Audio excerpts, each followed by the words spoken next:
is Don Rici, and I am back today with my partner in crime, one of the original low baggers, one of the cornerstones of the Who-Bangin Sports Talk channel, our friend and yours, Nolly Knowles. Welcome in, Nolly. What's going on, Dom? It's a pleasure to How be are here you once today? again. Man, I'm Yes, we doing real are. well. Good man, good man. We had a fun show last night with the guys on the Boss and the Sauce show in the old lounge. That was a lot of fun. Oh yeah, man, it's always a pleasure to hang out and talk sports. We got a group of guys that know what they're talking about. It's good to pick their brains, man. It was fun. I'll tell you, I was thinking about something this morning. It was about 2 years ago. I'm not sure the exact date. I guess we could find out. But about 2 years ago, that we all met each other on the Low Shack and the Bag show. It was in October, I remember. And I remember stumbling around YouTube, seeing Low Shack's face, which I knew from previous YouTube shows. I remember he did a football show with Ian Cameron and Joe Cravassi, I think his name was. But I remembered Pete's face, and I stopped on. I'm like, oh, what's he doing? And I never seen Jimmy before. And all of a sudden, the next day I was on. It must have been within the last a few days of it starting or a few weeks. And I noticed the same core of people that were in on this chat. And long and behold, 2 years later, it's grown into a big thing. And our original core of cap is like you, DJ, Big Ragu. There's so many of them. Mal. I can't even name everybody. But that whole core has stayed with the show. And we've grown into now a low bag Who-Bangin community. I just think it's great.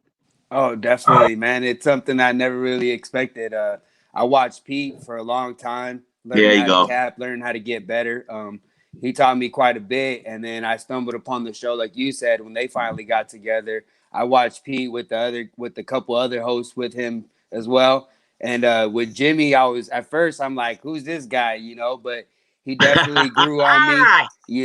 He definitely grew on me. I have to say, and it's crazy. I had the pleasure of meeting him here in LA, and I had the pleasure of meeting a lot of these cappers, something I never would have expected, all through the internet. It's crazy. It Yeah. definitely is, and it's become a little community, like you said.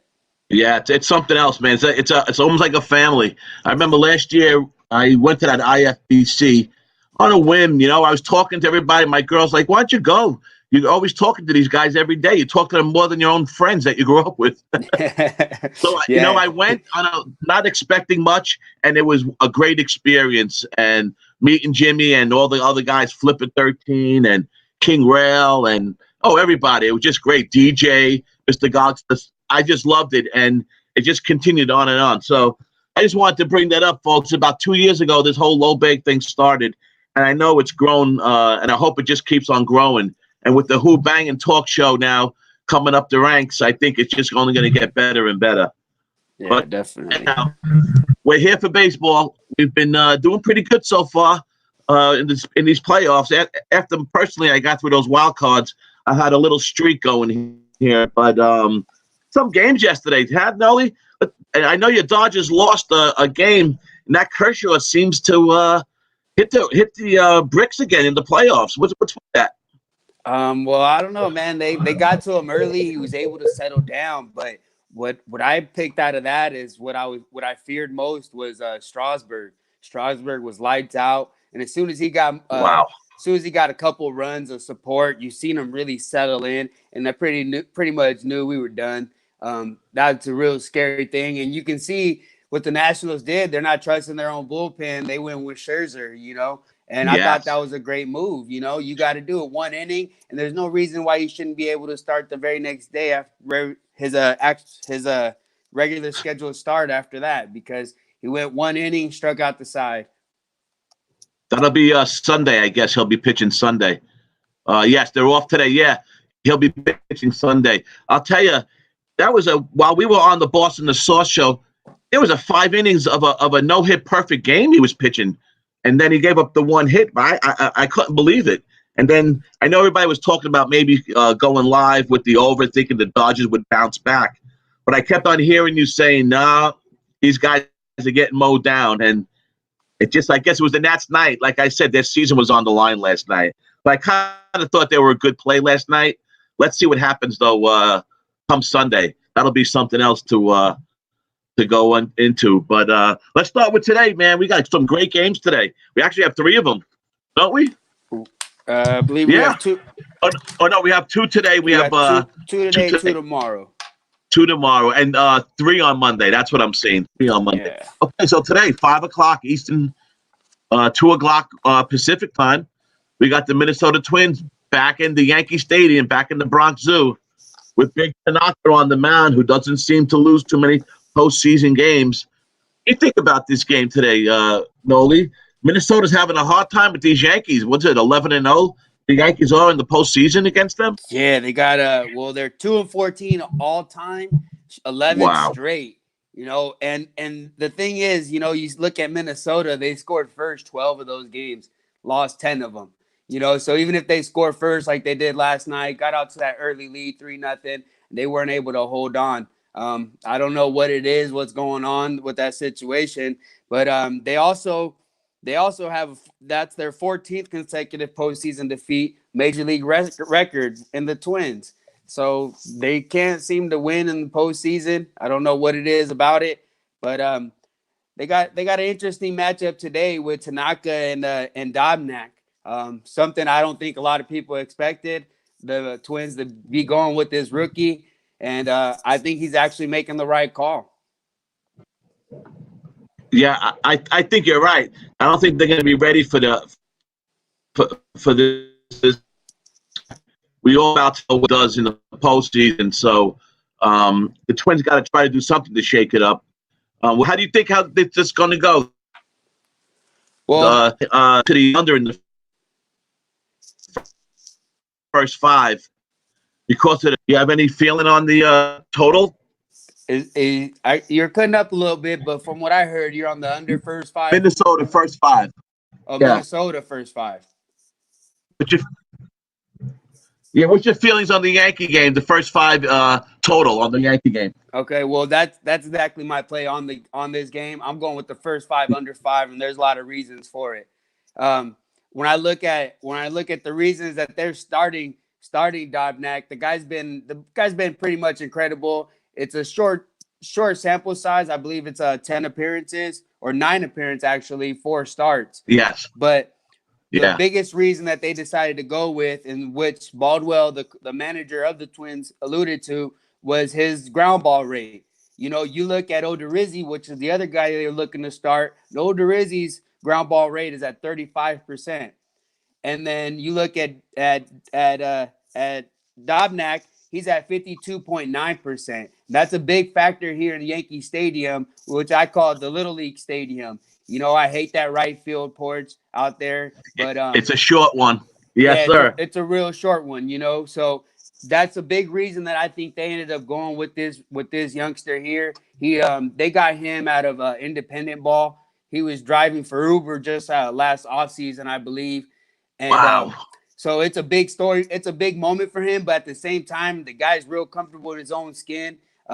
He's made a couple funny comments about himself. He said he's going to be himself, which is a weird character or something like that. And so I feel he'll be comfortable in his own skin. And then he's going against Tanaka.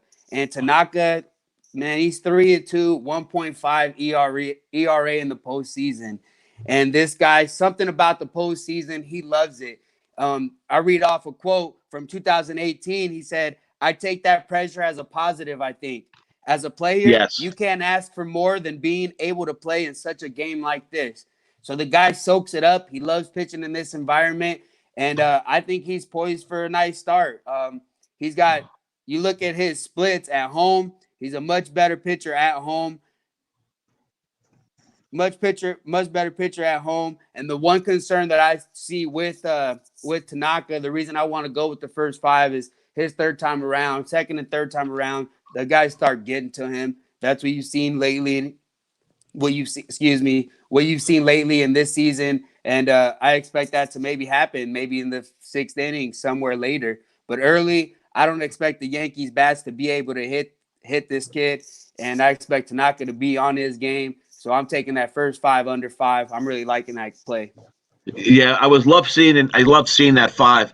I'm glad it wasn't a 4.5. The total for the game is 9. So I love that look on the on the first five. I agree with you. I think they're making a lot about Tanaka. You know, you never know. It might be one of these years where he don't come out that strong, but he just has a different mindset in the playoffs.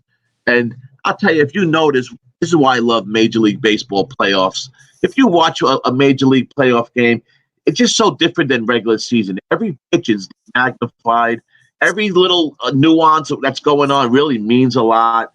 And you've got guys like Tanaka who can just turn it up another notch in the playoffs. That's a tough thing to beat, you know? And something as you were talking, I noticed when we talk about the Twins in general have always just had a bad time against the Yankees. I'm seeing 86-35 lifetime against the Yankees, or maybe since a certain year, but it says 86-35. That's an amazing. That's through a lot of years of both teams being up and down. I don't know how come the Twins got. I thought maybe this year would be a difference. I don't know. I think they could maybe even pull out this game today. They were going to have to. If they're going to win this series, they need to come out of New York with at least a split. Well, I think the tough thing right now is going to be asking Nelson Cruz to get some hits off Tanaka. He's had the most at bats out off of him, and he's got 27 at bats. He's only got 3 hits, and that's a big part of their lineup. So they need him to hit. Really, no one else has had too many more at bats. Jonathan Scope, he's had 31, and he's 9 of 31. He's had better success against him, but is he going to be in the lineup? I haven't even seen the lineup, to be honest with you. But no, I expect Tanaka to step up. I expect him to do what he does in the postseason, especially the first few times around the lineup. And none of these Yankees guys have seen this youngster, so the youngster's got the advantage, and hopefully he keeps that ball in the park. And that's what we've talked about already. You need home runs to win in the postseason, and that's just kind of how it goes. There was 5 home runs yesterday in this matchup. I'm hoping that there's less today, and I really think that there will be. Yeah, I'm with you totally on that whole call. I was afraid to go with the full game. There's just something about that number 9. It sounds like a pretty good number right there. Usually I would take the over in a game like this, but I'm definitely on that under with you in the first 5, and we'll see what happens. But like you said, pitching and home runs, man, that is the playoffs. And after that Yankee game tonight, we have, I think that's 9:07 Eastern time. We have the Houston Astros and the Tampa Bay Rays again in Houston. Snell against Cole. And when we're talking big-time pitches, Cole has been none bigger than Cole this year. He's just been mowing them down. Strikeouts, wins, a great pitcher at home. This is going to be a tough matchup for the Tampa Bay Rays, I believe. Even though Snell's a little tricky, I wouldn't put it past him having a good performance. But, again, these game 2s are so tough. You can't go 0-2 down in these series, obviously, with a 5 games. So, Tampa Bay's up against it. A team I thought could make some noise. A team I thought we maybe get some good value on a dog play. But I don't know if today's the one. Yeah, it's going to be definitely a tall task going against Garrett Cole. Garrett Cole, you look at his last 22 starts, he's 16-0 with a 1.7 ERA, 226 Ks in 146 and 2/3 innings. That's just dominant. You know, that's a tall task, and that's why you see that -300, especially with that lineup. You see what that lineup was able to do facing a tough Soroka. They were able to scrap. They were just a couple hits away from getting a couple runs, but Soroka had some nasty stuff. He made a mistake to made a mistake to Altuve, put it out the yard, and they yanked them. But that's just kind of the strategy they deploy over there with Tampa. They're going to keep going to their bullpen. But today might be a little bit different with Snell. Snell hasn't been himself this year, but I never judge a player when he's injured, and that's the case that it's been this year. I think I think he's healthy. They've been real easy on him with the innings, real light, and I think he's coming in healthy. I could be wrong, but reading a quote from what Snell says, it says allows me to prove a lot of things to myself before the season. So you can see there he's upset with the season. He's not happy with how it's gone, and he's got one last opportunity to prove to himself and to the world that he's that guy, that he's just as good as Garrett Cole, and I feel he's going to match him. and I was able to get a first 5 under 4, and that's the one I went with. I Yeah. like these pitchers a lot, and in this stage here, I think Snell's going to be able to step up. Even if he gives me 4 solid innings, get one from the bullpen in Tampa, that's not out of the question. The way they go about things, so that's the reason I decided to go with the 4. Had it been 3.5, I would have laid off, but the 4, I'll take that. Yeah, I kind of like that Tampa Bay scored those 2 runs late in the game last night. Sometimes I feel like maybe a team like that was a little bit, an awestruck, a game one, Houston Astros, a big team. Maybe it took them a while to get over there, or their, wanting to play. So, at the end of the game, they seem to at least hit the ball a little bit. Hopefully it carries around today.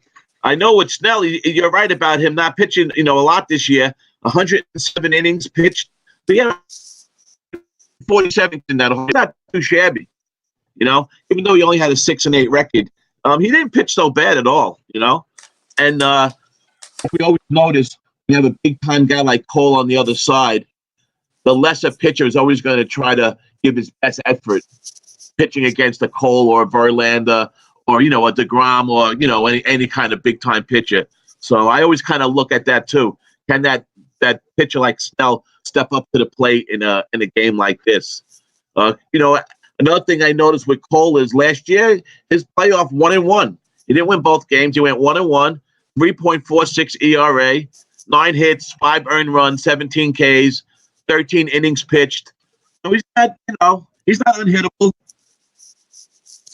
Oh, there's a possibility for that. I mean, I look at how he's faced against Tampa. He was 0-2 with a 3.51 ERA against Tampa this season. They were able to hit him a little bit. But the same thing goes for Snell. He was 2-2. He's 2-2 with a 4.73 career ERA against Houston. When you look at that, yeah, these guys they can't be hit, I guess, from either team is what you've seen early in the season. But I always like to say this is postseason mode. It's go time. And these guys, I feel they're gamers. I follow both these guys closely, so I'm excited about this matchup. Yesterday was a great matchup between Verlander, where Verlander only gave up 1 hit against Tampa. They were able to scratch for some late hits and runs late. Yes. But I don't see that happening early. That's why I'm picking on the first 5. And yeah, eventually maybe the lineups do get hotter as the third time around the lineup. So you got to pick on that first 5, in my opinion, in the American League. Yeah. That Tampa Bay helped my bet. I had the over in that Astro game, so I was real happy to see those late runs by Tampa Bay. But what's another thing about with this team is the bullpens. Tampa Bay, all year long, kind of their starters and their bullpens were all just like one unit. They just went in and out of pitches so quick. It seems to me that they might have an advantage in that department because all these guys have pitched in games all year long. Yeah, that's a strategy they deployed. I've been noticing that the last 2 years. That's the manager. He knows when to pick their spots. He knows how to match up certain guys. He'll bring them in just for that one guy. He's the guy that kind of started this relief starter to just come in to start the game. You saw Sergio Romo start 2 games in 1 week, which I thought was crazy, but then I realized what he was doing. So if you had a heavy right-handed lineup to start the game, and I got a lefty starting that day, he'll start that righty reliever to face your top 3, and then he'll bring in the lefty to face the rest of the guys. Things of that nature, trying to manipulate the game into his favor, which is brilliant. I personally love him because he's never leaving the guy out there to dry. It doesn't matter if we're talking the World Series or playoffs or a regular season game. He's not letting the guy give up 4 or 5 runs before he yanks him. And as an under-better, I love that. Why are we leaving that guy out there, And that's why they were a great team for me last year as well as this year. When they would score runs early, which they did a lot, score runs early, and I would take a live under at a better number. That's something that I would profit from that strategy that they deploy. That's a great strategy. You're right. I'll tell you, these Tampa Bay Rays quietly won a lot of games this year, and when they almost were forgotten about, they just quietly again, just last few weeks kept on winning, and they got themselves into the playoffs. It was it's really an amazing thing the way what they do down there, and how that manager really like just changed the whole facet of pitching in a certain strategy in baseball. It's really something else. And something else about those Tampa Bay Rays, they're really a great road team. But I think they were the third in the AL this year on the road in wins, something like that, third or fourth. So again, it's a tough, tall task. We got Cole pitching in this game, but still a playoff, still got to win the game. So, do you think Tampa Bay has any shot of winning this game? That's real tough for me to see. Yeah. That just the why I see Houston. I mean, I look at that line, and guys are going to be tempted and speak of value and trying to take the dog, but I mean that's hard for me to do. That's not really an angle I approach the games with anyway. I'm more of the totals guy anyway, but it's just hard for me to see Tampa pulling off this game the way Garrett Cole's just been lights out, and that's just very difficult to overcome. And the bullpens are right there, but you still give that edge to Houston. And then you talk about lineups, and again, I'm giving the edge to Houston. So when I'm talking about every check mark being on the side of Houston, there's no way I can drop money on Tampa Bay. Yeah, no, it's tough. And these 5-game series, you got to win 3 games is just a tough ball. Wild card teams are at a disadvantage, anyhow playing in the way this format is. So whether it's using their bullpen or using their ace, they're definitely. I did make a prediction that the Houston Astros will be the Buffalo Bills of Major League Baseball. But we'll see. I don't think it'll be this round that they get bounced out, but I think just something about that team. I don't see them having the crown, that's for sure. Man, one more, and I think that's the Dodgers already, so I don't even want to talk about that. Oh, okay. I got you. All right, man. That's great. That is great. We're really took on 2 great games today. I tell you, I hope people ain't just letting these baseball games go by. I know it's a long season, but these playoff games, it's just so great. It's everything about it. You just watch the game from the regular season, like I said before. It's like a whole different game. And I know football started and hockey started, but like we talked about the other day, 180 days we've been betting baseball, 3, 4, 5 games a day, right? Some of us probably have 1,000 bets in Major League Baseball. And then the last few weeks, we just leave it go because we all love, and me too, we all love our football. But I think you're missing something if you're not paying attention to these playoffs. We have a couple weeks left of Major League Baseball. Hopefully next week we could come back with a nice little preview. A couple days go by, see where this round leads to, see who wins, see who advances, and then we'll get at this again. But today, let's start it from the top. First game, we have Twins against Yankees. Nolly's official play. Tell us. On the Twins and Yankees game, I'm going with the first 5 under 5, and I'm feeling real strong about this play. And how about in the second game? Same thing, under first 5? I'm doing the same exact thing. You know what I mean? And that's the one thing that you talk about. Everybody starts going away from the postseason, and this is my time to shine. As an under better, this is my time to shine. There's a lot of unders. I typically try to stick to the National League postseason. There's only been 1 over in the National League postseason so far, and that's where I try to make my money. I'm gonna keep sticking to those. But today I'm gonna take a chance in the American League as well because I love these pitchers and there's money to be made. Let's not forget it. Yeah, I love college football. I got my bets in there, but there's value and let's not let it slip by. Yeah, I agree with you 100%, Nolly. And I'm with you on those 2 plays. I think those 2 first 5 unders are great. I'm looking at maybe a Yankee team total over also, but I'll tweet that out if that's what I'm going to play.